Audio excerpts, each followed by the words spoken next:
السلام عليكم ورحمة الله وبركاته. اللهم صل وسلم وبارك على سيدنا محمد وعلى أهله وصحبه وسلم. ازيكم عاملين ايه؟ وحشتوني من الفيديو اللي فات. ما قلتوليش في الكومنتات ايه رأيكم في كيكة البطيخة، يا ريت تكتبوا لي وتقولوا لي. تعالوا بقى معانا كده. ايه احنا دلوقتي الكهرباء بتقطع كتير، الجو حر جدا جدا، عايزين نعمل أكلة سريعة وعشان خاطر الكهرباء. وتاني هم احنا في الحر ده بصراحه ما ينفعش بقى لا طبيخ ولا الكلام ده خالص، فعايزين نعمل اكله سريعه وبسرعه نخلص عشان الكهرباء هتقطع. فتعالوا معانا، اللي لسه ما دخلش في القناه ولسه داخل جديد يشترك ويفعل سر الجرس عشان توصلوا كل فيديوهاتنا الجديده من مطبخ سلوى.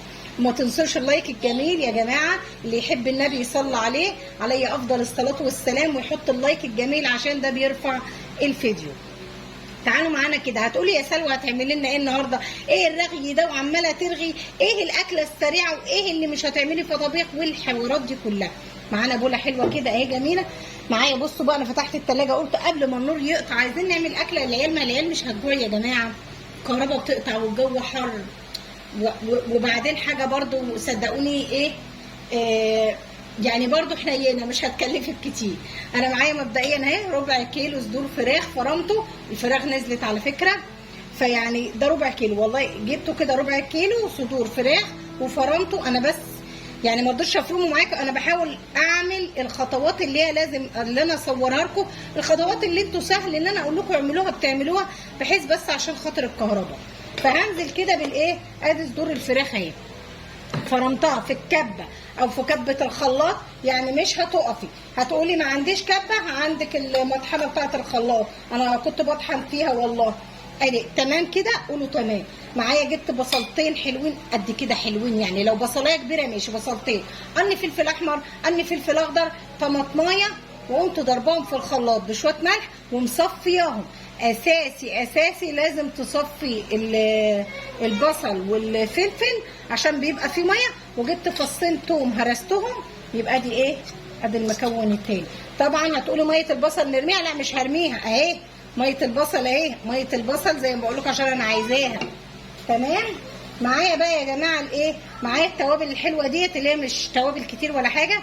معايا دي ايه، معلقه صغيره بهارات فراخ، معلقه دايما دي الحاجه المعتمده معانا على طول، انتوا عارفيني ما بقطعهاش وحلوه، اللي هي مرقه الدجاج، معلقه ملح، نص معلقه كمون، معلقه بابريكا، معلقه فلفل، معلقه سكر. السكر بيسعف في ايه، انا عايزه اعمل لكم النهارده كباب الفراخ، ده بيسعف في تسويته والله. اكله جميله وتقومي بسرعه تعمليها ومش مكلف، باي صدر فرخه وركن خلاتيهم هتعمليها. تمام. هتشتري، لو هتشتري هتروح هتقولوا له انا عايزه ربع كيلو بانيه وهتجيبيه تقطعيه وتفرميه. تمام كده. معايا ايه تاني؟ قولوا ايه تاني. معايا كده، انا كل ما باجي اعمل مثلا فراخ كنتاكي او اعمل بانيه او اعمل حاجه ببقى جايبه بصمات، بجيب بصمات وابقى متبلاه حلو وعاملاه بالنشا وكله، وبعد ما بخلص بنخله نخله حلوه واحطه في باب التلاجه. ده بيقعد معاكي بس في خلال شهر. فطبعا انا كنت عامله قريب، فاهو معايا اهو بقى بتتبيلته بجماله بحركاته، اللي هو ايه، تجيبي معلقتين كده بصمات اهو، معلقتين بصمات، وكان عليه فيجيتار كمان وحاجات هنحط، نكتر الحاجه كمان ونضحك على عقل العيال. معايا بقى هنا ايه، معلقه صيا صوص او تبس الرمان. يعني عندك تبس رمان صيا صوص، بس ده بصراحه لا تبس رمان ولا صيا صوص. هقول لكم ليه، لان انا التبس الرمان والصيا صوص خلصان عندي، بس ده باركتيو، صوص الباركتيو، فهاخد منه ايه معلقه. جميل برضو على فكره، مش هيقول لا، شغال. معايا هنجيب ايه مكون عشان دي صدور فراخ ما فيهاش ماده دهنيه، عشان دي صدور فراخ ما فيهاش ماده دهنيه. نعمل ايه، نقوم جايبين لها كده معلقه زبده او معلقه سمنه، عشان هي بس هي لو وراك مش هتحتاجي للسمنه، اللي وراك بيبقى فيها ماده ايه، ماده دهنيه. هحط لها كده ايه معلقه السمنه دي كده. تمام. وهننزل بكل ده بقى ايه، عجنه وهعجنه برحب كده بايدي، لان انا كل حاجه ضرباها. ونرجع تاني، ما تنسوناش في اللايك الجميل. ورجعت لكم تاني اهي بعد ما بصوا بقى عملتها حلو قوي. والسلام لو عندك معلقه بقى بيكنج باودر او كربوناتو حطيها. انا لقيت الكيس عندي خلصان بصراحه، انا ايه بسعف عشان لا الكهرباء تخلص، خايفه ان ابعت الولد يجيب الكهرباء تقطع ما اعرفش اكمل الفيديو. فعامه ماشي. انا على فكره انا فاكره ان انا كنت بحط في البصومات دايما للحاجات اللي كنت بعملها احط معلقه ايه بيكنج باودر، ممكن اكون حطيت. فيعني انت لو عندك بيكنج باودر يبقى حلو، خلي الكفته كده حلوه وهشه. هنحطها في الثلاجه بقى، نغطيها حلو كده اهو وماسكه حلوه وجميله ازاي اهي. هنغطيها كده حلو ونقوم حاطينها فين في الثلاجه يجي نص ساعه قبل ما نجهز الحاجه اللي هنعملها. خليكم معايا ما تنسونوش في اللايك. ورجعت لكم تاني كده اهو. بصوا بقى معايا هنا ميه البصل اهي، هنحطها في طبق كده زي ما انتم شايفين اهوت. هنبتدي نحط عليها ايه بقى؟ تعالوا نحط عليها التوابل. معانا كده هي مرقه ماجي بس يا مصطفى، معايا نص معلقه بابريكا. معانا برضو هنحط ربع المعلقه كده بهارات فراخ عشان احنا هنعمل منها الكفته وهعمل حاجه كمان. يبقى كده عملنا الايه، جبنا الحاجات دي. وهجيب نص معلقه ملح، نص معلقه ملح مش هكتر قوي عشان ايه انا كنت حاطه ملح في البصل. وهجيب معلقه صلصه، انا كده عامله صلصه او كاتشب لو عندك كيس كاتشب ولا حاجه، بس انا عشان المعلقه صغيره بس ايه حطيت منها ايه 3 معالق اهو. تمام. وهجيب معايا برضو لو انت عندك قلنا صويا صوص او اي حاجه، انا عندي ايه اللي هو الباربيكيو صوص اهو، صويا صوص دبس رمان يعني بتبقى حلوه، وهو ده اصلا تخصص المشويات. وطبعا دي تعتبر ايه يعني كباب الفراخ زي المشويات بالظبط. عندك بهارات مشويات حطي. طبعا انا حطيت كده. هنحط الفلفل الاسمر، نسيت اجيبه هجيبه اهو. بس الفلفل الاسمر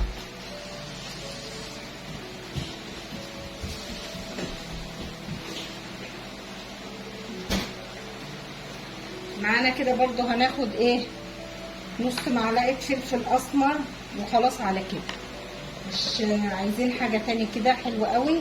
هنبتدي بقى نصبع الكفته عشان اصبعها ونبتدي نشوف هنعمل ايه تاني.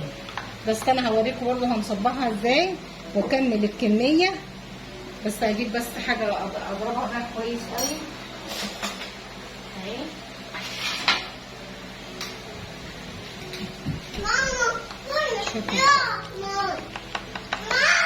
قعدوا يا رحمن على انا بضرب بس عشان الايه البهارات لو في حاجه مكلكعه. هنبتدي ايه اهو زي ما انتم شايفين كده اهو، كل حاجه كده تتجانس مع بعض. الاكله دي مش هتاخد في ايدك لو قمتي عملتيها، ما تاخدش في ايدك نص ساعه ساعه الا ربع، وحاجه حلوه والله العظيم. طريقتها جميله جدا يعني. مش هقعد اقول لكم حلات وحاجات، لا انا هقول لكم انها حاجه جميله سريعه، مش مكلفه، مش هتخرج يعني ايه يعني ولا طبيخ ولا حاجه. بصوا بقى هنحط ايدين معايا دي زي ما انتم شايفين اللي هي شيشه الطاووق او معلقه او اي حاجه يعني عندك. طبعا نسيت ان انا لازم احط معلقه زيت. احط معلقه زيت برده كده اهو عشان تخليها كده ما تلزقش وكويسه اهي. احب انا على فكره الفراخ انا بعد ما قفلت الكاميرا كنت نسيت احط عودين بقدونس، فانا جبت عودين بقدونس غسلتهم حلو وقطعتهم وحطيتها، بتدي ريحه جميله قوي قوي للكفته. فهنا معايا اهي. هاتي اي حاجه انت عايزاها يعني تصبعي عليها معلقه،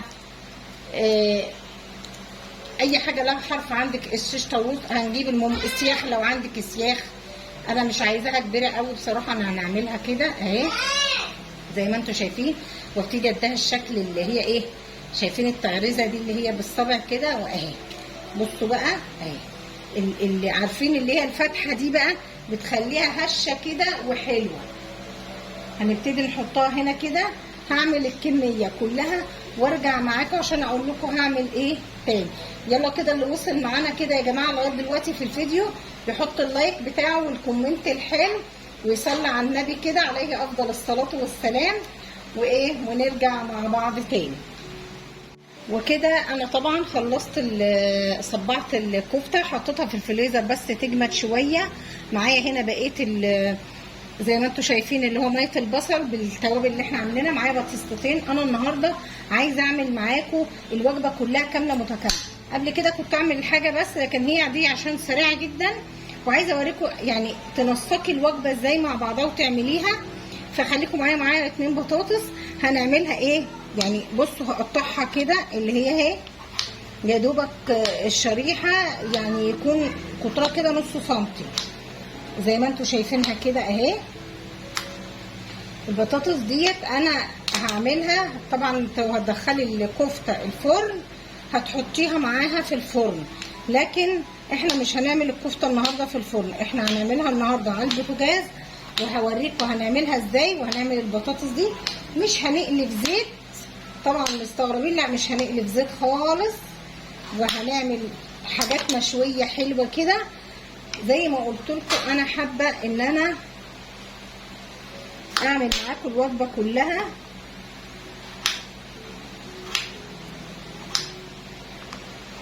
اهي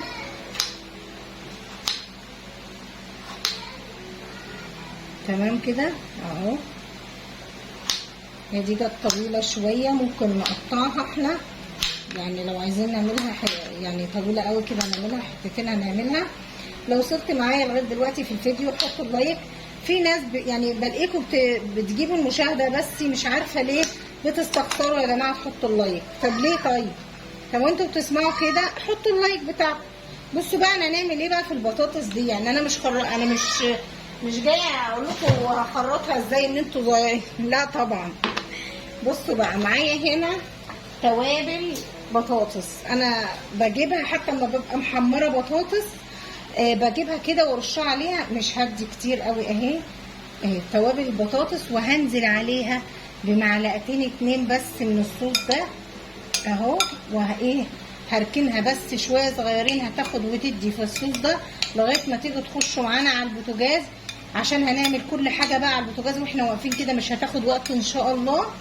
هنعمل مكرونه الافراح، هتبقى وجبه برده جنب الوجبه دي. والله ان شاء الله تخش مطبخك. طبعا انا بعمل الحاجه دي يا جماعه، هنقول الستات طبعا الامارات اللي هم الشباب الكبار كده طبعا بيعرفوا يخشوا ويعملوا كل حاجه، بس انا بقول في بنات بقى جديد كده مش عارف، بنوريهم ازاي يعمل، يعني يخش يعمل ايه، يشوف ايه كده يعني. وخليكم معايا، وبعد كده هنخش الخطوه بتاعتنا على البوتاجاز. بس ما تنسوناش في اللايك، ونرجع تاني مع بعض. رجعت لكم تاني. هعمل معاكم كده مكرونه بسرعه، مكرونه الافراح. الكهرباء قطعت على فكره والله، اخرتني. انا لو مش بصور كان زماني خلصت، بس اضطريت استنى لغايه ما هي جت، لان اللي عندي الاضاءه ضعيفه. انا ممكن اصور بس الاضاءه ضعيفه جدا. فمعايا هنا كيس وربع اهو مكرونه. هي انا عارفه ان هي يعني مش افتكاسه يعني ان انا اعمل معاكم المكرونه. طبعا اي حد يقدر يعملها، بس احنا بنقول للبنات الصغيرين اللي لسه بيخشوا المطبخ. وانا عايزه اوريكم الاكله كامله متكامله. يعني انا معايا كده المكرونه هحطها كده على نار هاديه احمر فيها، ونبتدي نشوف هنشتغل في الكفته هنعمل ايه. خلاص خليكم معايا عبال ما نشوف هنعمل ايه مع بعض دلوقتي. ورجعت لكم كده معايا على النار. شلت المكرونه حطيتها على عين ثانيه، عشان العين دي بس عشان لون درايف ونعرف الكاميرا يعني تبان. هحط كده معلقه سمنه،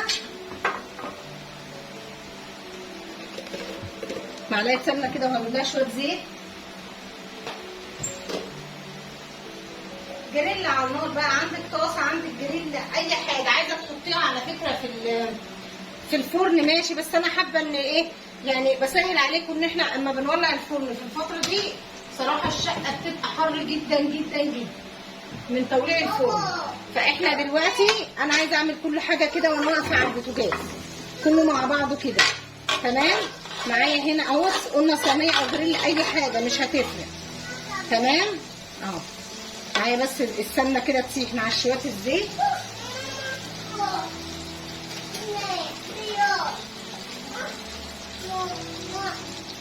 اهو.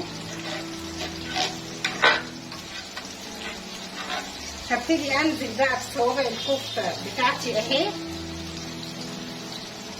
هوريكم طبعا احنا هنعمل فيها ايه، هتبقى زي المشويه بالظبط، هتبقى جميله ان شاء الله ان شاء الله. وشوفوا الجمال. وانا واقفه هقلب المكرونه. المكرونه يا جماعه بتبقى على نار هاديه، عشان لو النار عاليه بتلسع منك، واحده تبقى سمراء وواحده ما يبقاش ايه شكلها حلو. طول ما انت واقفه المكرونه المحمره دي بالذات هدي النار وايدك فيها. هنبتدي ننزل الكفته كلها كده اهي. هي كده كده هتقل، يعني هي كده كده الكفته بتقل وايه ويبتدي يعني المكان يبقى واسع على فكره يعني اهو. تمام. هنسيبها كده. احنا ممكن لما بتقل بنحط شويه بشويه يعني ايه عشان ما نملاش بس الطاسه. وطبعا النار عندنا كويسه. ايه النور بيعمل ايه في ايه؟ ايه اشتغل بس. الكهرباء والله مبوظه كل حاجه عند كل الناس، مبوظه كل حاجه من الجرايد مدوخني اهو. هحاول اعيده. حاجه يعني بصراحه ربنا يلطف بينا يا رب. بس نسيبها كده تمام كده. هقلب المكرونه اهي.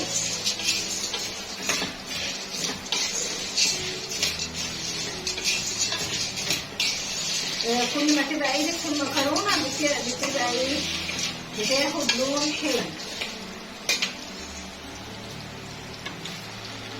انا هبتدي بس اقلبها بحيث عشان احط بس اللي فايضين معايا دول اهو.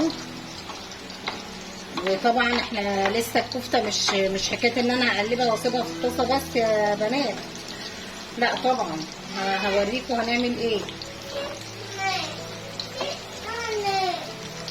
والنار تبقى يعني مش عاليه قوي ومش واطيه قوي، النار عايزينها في المتوسط. تمام اهي. انا هكمل مع بعض، بس انا عايزه اوريكم ان انا هبتدي اعمل فيها ايه. هبتدي بقى ايه ارص ده كده جنبيها. تمام. بصوا بقى طول ما هي شغاله معانا كده النار هنعمل ايه. تنزل مصطفى يا عبد الرحمن معانا يا جماعه. ادي الصوص اللي فاضل اللي كنا بنصبع بيه، اللي احنا صبعنا بيه الكفته. بصوا بقى نبتدي اهو، نبتدي ندهنها كده بيه. الصوص ده جميل قوي قوي بيديها طعم. انا عملتها مره قبل ما اصورها، ما رضيتش اصورها والله كمصداقيه الا لما اجربها الاول. كانت تحفه. فقلت والله لا الفكره حلوه لازم اصورها وانزلها ايه حلقه. طبعا هنعمل ايه بقى يا بنات؟ هبتدي بس عشان انا مش عايزه اطول عليكم الفيديو. هبتدي كل ما اقلبها، ما انا هقلبها كام مره، كل ما اقلبها عاوزه صوص، كل ما اقلبها عاوزه صوص.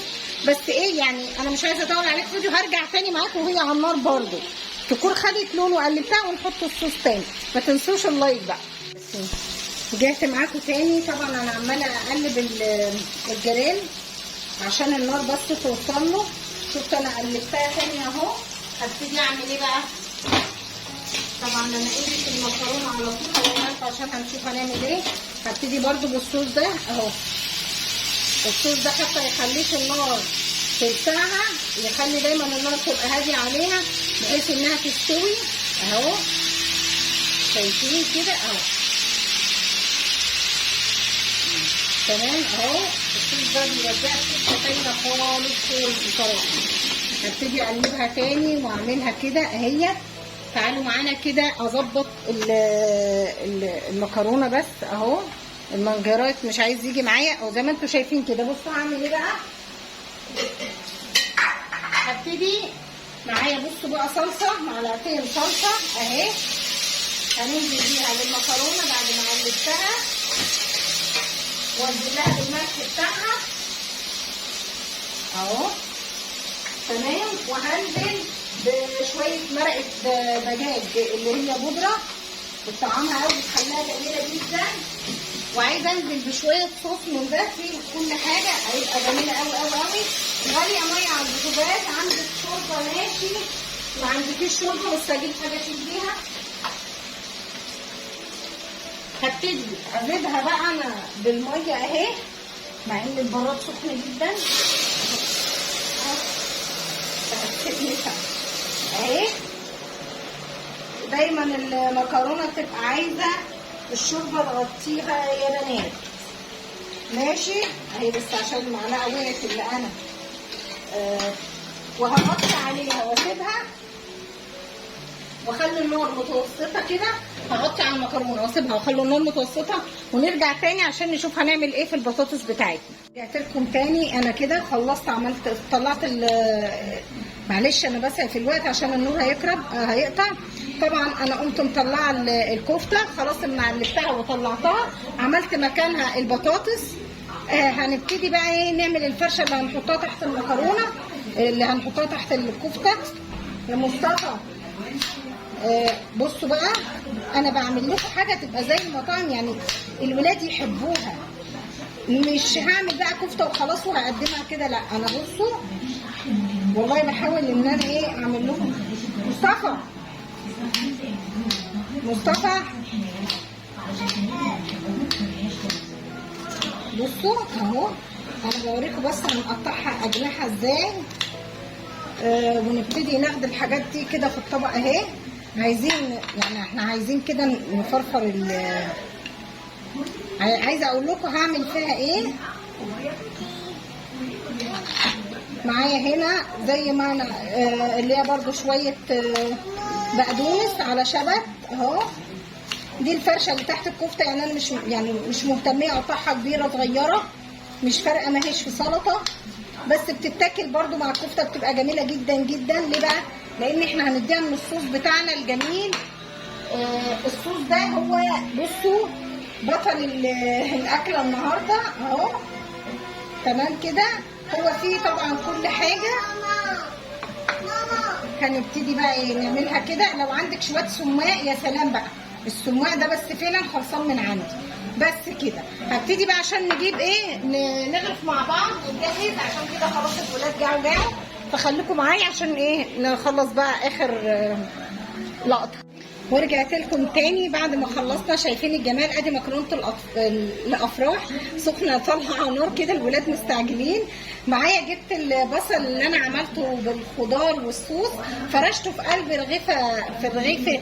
طبعا كلنا بنجيب اللي هو العيش اهو ده يا جماعه، العيش الشام، بس انا عشان بخبزه اللي هو بس هو دلوقتي بقى يجي في الطابونه.